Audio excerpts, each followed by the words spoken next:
이러다 큰일 난다. 빚더미 곧 폭발한다. 여러분, 이런 말이 왜 나올까요? 실질적으로 해외에서 보는 대한민국의 빚 굉장히 심각하게 보고 있습니다.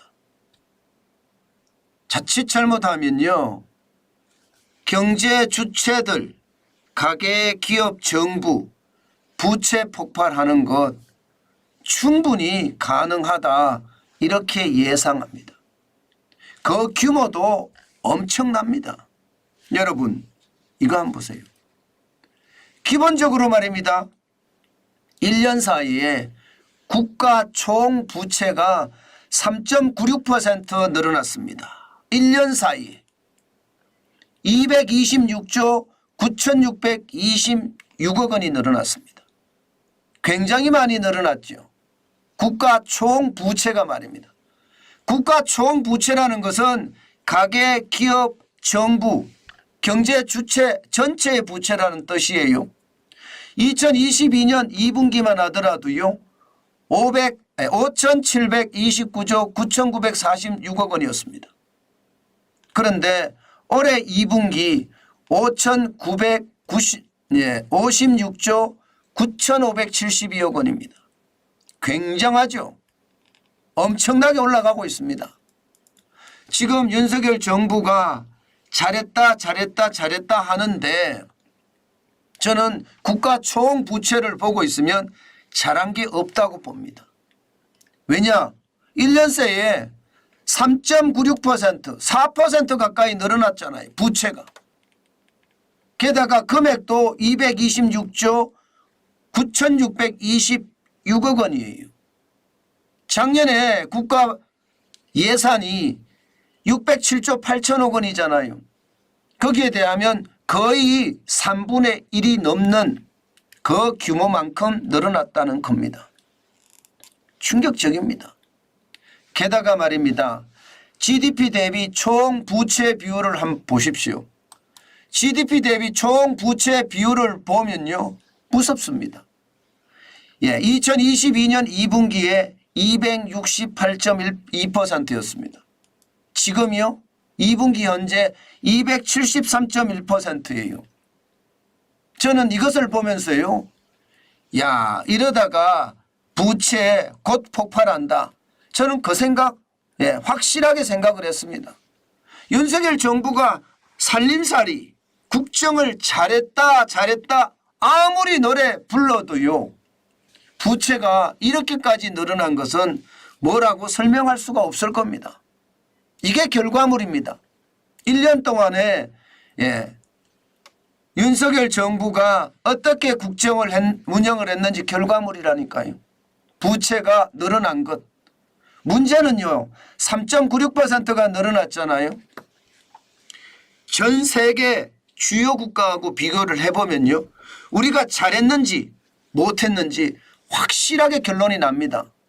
어떻게 보면 되나? 여러분 보세요. 지금 보시는 것처럼요.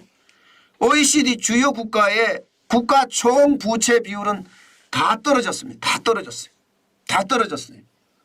일본도 4.9% 떨어졌고요. 프랑스는 16.8% 떨어졌고요. 스웨덴은 27% 떨어졌습니다. 미국도 10.1% 떨어졌습니다. 대한민국은요. 늘어났습니다. 4.9%가 늘어났습니다. 4.9%. 이것은 어떻게 생각하면 여러분 결국 말입니다.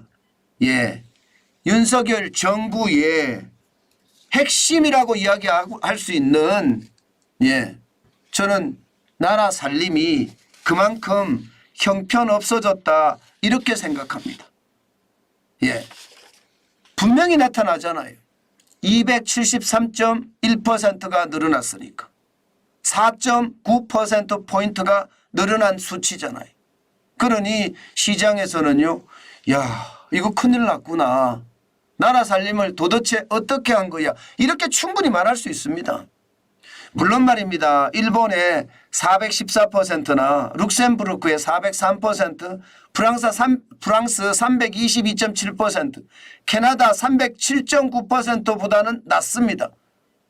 그러나 미국 252.5%보다도 높고요. OECD 평균 229.4%보다 높습니다. 저는 이것을 보면서요. 이게 그만큼 말입니다. 충격의 도가 커질 수밖에 없겠구나. 그 생각 반드시 할 수 있을 것 같습니다. 반드시 할 수 있을 것 같아요. 문제는 여러분 이렇게 늘어났는데 각 경제 주체별로 과연 감당할 수 있을까? 이걸 생각을 해봐야 되잖아요. 그러면 감당할 수 있다면 문제가 해결됩니다. 저는 감당할 수 없으면 이게 폭발로 일어날 수 있다고 생각하거든요. 자, 여러분 지금 보세요. 정부 부채는요. 1035조 2149억 원입니다. GDP 대비 47.5%입니다. 기업 부채는요. 이게 감당하기가 저는 굉장히 어렵다고 봅니다. 이 지표가 약간 틀렸는데요. 이게 2703조 3842억입니다. 2703조 3842억. GDP 대비하면 123.9%입니다. 적지 않죠? 적지 않습니다. 가계는요. 가계는 2218조 3581억 원입니다. 101.7%예요. 전체적으로 5956조 9572억 원이고요. 저는 이것을 보면서요. 다른 것은 몰라도요. 이 기업 부채, 가계 부채도 위험하지만 기업 부채가 점점 더 위험해지고 있습니다. 제가 여러분들에게 긴 병에 장사 없다는 말씀을 드렸잖아요. 그게 저는 현실이 된다고 생각합니다. 기업 부채가 2703조 3842억 원이 된다는 것, 이것은 어떻게 생각하면요. 결국 말입니다. 무너질 수밖에 없는 그런 구조가 된다는 겁니다. 저는 이것을 보면서 윤석열 정부가 경제개혁을 미루었기 때문에 이런 결과가 생겼다. 이렇게 장담합니다. 제가 지금까지 말입니다. 윤석열 정부가 해야 할 일 첫 번째가 주 52시간제 개혁하는 일이라고 말씀을 드렸습니다.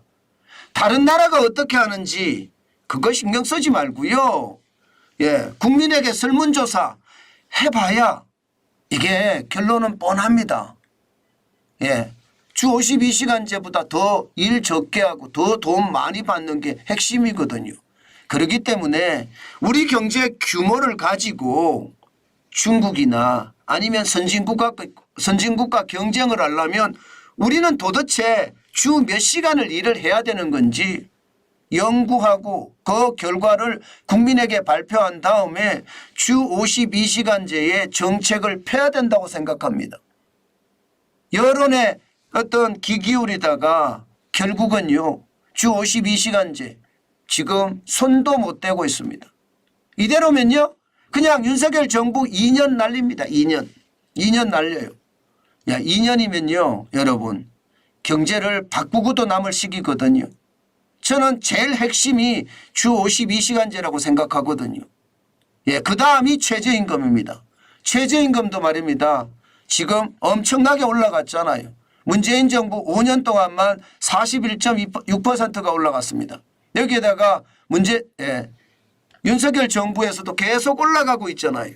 그러니까 기업들은 그 빚더미에 눌려서 기업들이 길을 못 편다는 뜻이에요.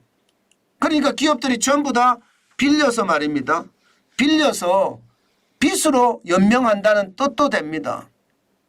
저는 이것을 보면서요. 부채가 곧 폭발한다는 이야기가 틀린 말이 아니다. 저는 그렇게 생각합니다. 그 정도로 말입니다. 빠르게 늘어가는 빚 굉장히 충격으로 보고요. 특히 말입니다. 특히 제가 심각하게 보는 것은요. 경제 주체들 중에 지금까지는 가계부채가 위험하다 이런 이야기를 계속해 왔는데 가계부채는 의외로 줄어들고 있어요. 101.7%니까 105%에서 많이 줄어들었죠. 그런데 기업 부채는 오히려 늘고 있습니다. 123.9%까지 2,703조 3,842억까지 늘었으니 이것이 폭발하면 진짜 내환 위기도 큰 내환 위기가 옵니다. 그런데 지금 경기도 나쁘잖아요. 제가 김병에 장사 없다고 말씀을 드렸죠. 김병에 장사 없습니다. 결국은 제일 먼저 넘어지는 게 기업이 아닐까 그런 생각도 한다는 뜻입니다. 제발 경제개혁의 순서 저는 반드시 지켜야 된다고 생각을 합니다. 세금을 줄여주는 것도 중요하지만요. 주 52시간제나 최저임금에 대한 현실적인 개편도 굉장히 중요하다. 그 말씀 드립니다. 이대로라면요. 내년 총선에 최악의 상태를 면치 못할 수도 있습니다. 왜 그러느냐.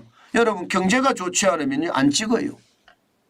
여러분도 알다시피 언제든 어느 나라든 대통령 선거를 하려고 치면요. 항상 나오는 이야기가 뭔지 아세요? 바보야. 문제는 경제야.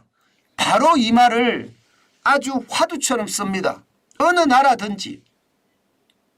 그런데 우리나라라고 별다를까요? 별다르지 않습니다. 저는 최저임금이나 주 52시간제를 갑자기 주 68시간이 주 52시간제로 16시간이나 날아가 버렸습니다. 이거 제대로 개편을 했었어야 됩니다. 지금도 못하고 있는 윤석열 정부가 저는 무능이라고밖에 표현을 못하겠어요. 고용노동부 장관이 그만큼 말입니다. 무능하다는 이야기예요. 대통령은 엄청나게 개혁을 하고자 마음은 가지고 있으나 손발이 안 움직여주니까 이게 하는 게 어렵다. 결국은 말입니다. 부채가 이렇게 늘어나서 그 부채가 폭발할 지경에 이르렀다. 저는 그렇게 생각합니다. 결국 제가 총선이 끝나고 나면 우리 경제가 어떻게 된다 하는 이야기들이 참 많이 나도는데요. 저는 그런 것들도 현실이 될 가능성 저는 충분히 있다고 봅니다.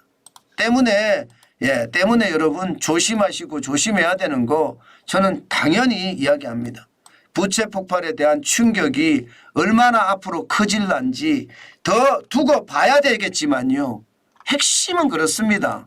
핵심은 부채가 많아지면 결국 넘어갈 수밖에 없는데 그게 언제 넘어가느냐의 문제입니다. 언제 넘어가느냐. 저는 언제 넘어가느냐가 생각보다가 빨리 올 수 있다는 게 더 충격이 되겠다. 이런 말씀 강조해서 드립니다. 저는 윤석열 정부가 잘하리라고 믿습니다. 잘해야 되고요. 지금 잘 못하면 우리 경제가 구렁텅이로 빠지거든요. 그래서 잘해야 되는데 잘하는 방법이 너무 선우가 틀린 것은 아닌가. 다시 한번 점검해보고 개혁에 대한 시동을 더 강하게 걸었으면 좋겠습니다.